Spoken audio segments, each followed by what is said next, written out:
All right, today we are diving into one of the most underrated yet insane moments in Jesus' ministry, his declaration at Caesarea Philippi. Now, if you grew up in church, you've probably heard this passage a million times.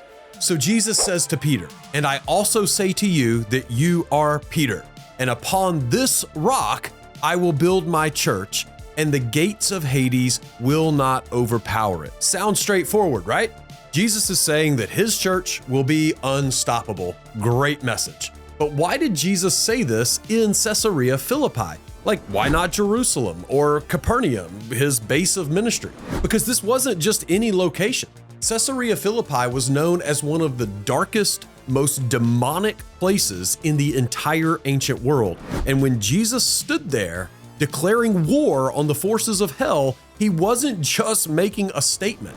He was making a direct challenge to the underworld itself. So today, we're going to break this down. Why was this place so spiritually significant? What did Jesus really mean when he talked about the gates of Hades? And how does this connect to the broader war between God and the supernatural rebels in the unseen realm? I'm Kev Laymon, a pastor and a Christian therapist, and I want to show you that the Bible is more than mere history. It's a sweeping, supernatural saga of divine war, ancient beings, and a veiled kingdom unfolding before our very eyes. Let's pierce the veil. So first, we need to talk about Caesarea Philippi itself. This was not your average ancient town. It was built on the southwestern base of Mount Hermon, which, if you've been following along on this channel, you already know is a huge supernatural hotspot in biblical history. But the real centerpiece of Caesarea Philippi was this massive rock formation with a deep cave at its base. And this wasn't just any cave. It was known as the gates of Hades. Now, in the first century, archaeology has shown that there were several temples built around the cave, including a massive one right in front of it. So you'll see in some of my historic renderings that it looked quite different at the time. The pagans believed this cave was a portal to the underworld that was the dwelling place of supernatural entities. And in front of this cave, they built a shrine to Pan, the half-goat, half-man fertility god associated with chaos, sexuality, and the wild forces of nature.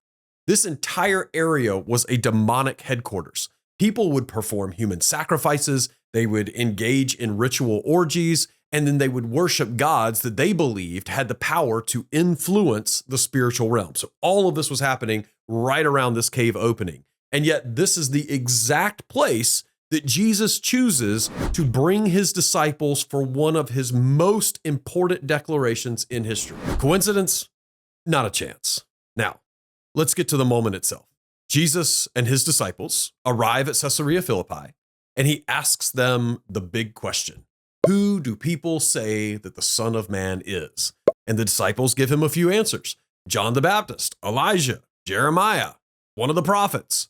But then Jesus presses them. And he says, "But who do you say that I am?" And this is where Peter nails it. "You are the Christ, the Son of the living God." And Jesus responds with the absolute mic drop moment. And Jesus answered and said to him, "Blessed are you, Simon Bar-Jonah, because flesh and blood did not reveal this to you, but my Father who is in heaven. And I also say to you that you are Peter, and upon this rock I will build my church, and the gates of Hades will not overpower it." Boom. Right there. In front of the literal gates of Hades, Jesus says, "I'm building my church here. And the forces of darkness, they will not win." This is so much bigger than some abstract metaphor. Jesus is declaring war against the entire kingdom of darkness at its own doorstep. But what did Jesus mean when he said, "upon this rock"? So here's where things get a little bit controversial. For centuries, people have debated what Jesus meant when he said, "On this rock I will build my church." Some say he was talking about Peter himself because, you know, Peter's name, Petros, means rock. That's the Roman Catholic view, that Peter was the first pope and the church was built on him. Others say Jesus was referring to Peter's confession of faith, that the belief that Jesus is the Christ is the rock the church is built on. But there's a third option. What if Jesus wasn't just talking about Peter or a confession? What if he was literally referring to the massive rock formation they were standing on, the very place known as the gates of Hades? Think about it. Jesus is standing in front of a gigantic rock, a known pagan site where people literally believed the spiritual realm intersected with the physical world. And he says this right here is where he's building his church. Not in a safe, quiet synagogue, not in the Temple of Jerusalem, right in the heart of enemy territory. That is a power move. Jesus is essentially saying, I am taking back what belongs to me. I am planting my kingdom right in the middle of enemy lines. And the gates of Hades, they're not strong enough to stop me. So let's talk about this phrase, the gates of Hades shall not prevail. When people hear this, they often think of the church defending itself against an attack from the forces of hell, but that's kind of backwards. Gates are not offensive weapons. They don't attack. They are defensive structures. They exist to keep people out, right?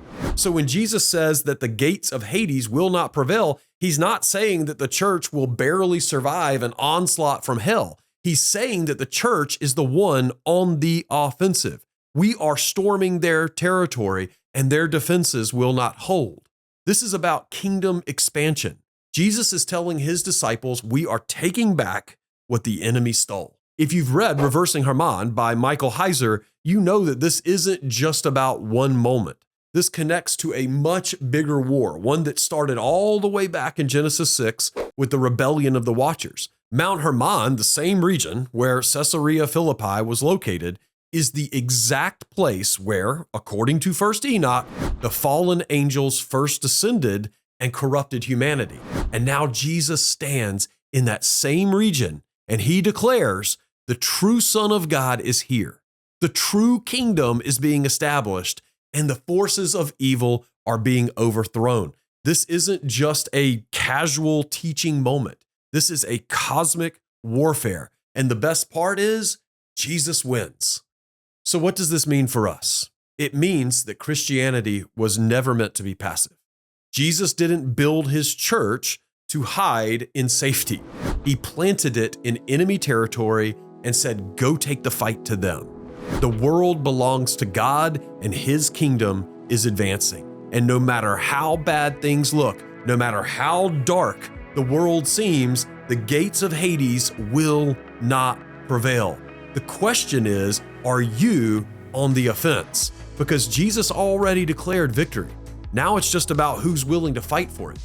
In the next video, I'll look at what it means for the church to be on the offensive against the gates of Hades and how that correlates with the defensive stance that's found in Ephesians 6. If this has been helpful to you, please consider liking the video or subscribing to the channel if you haven't already. Thank you so much for watching, and God bless.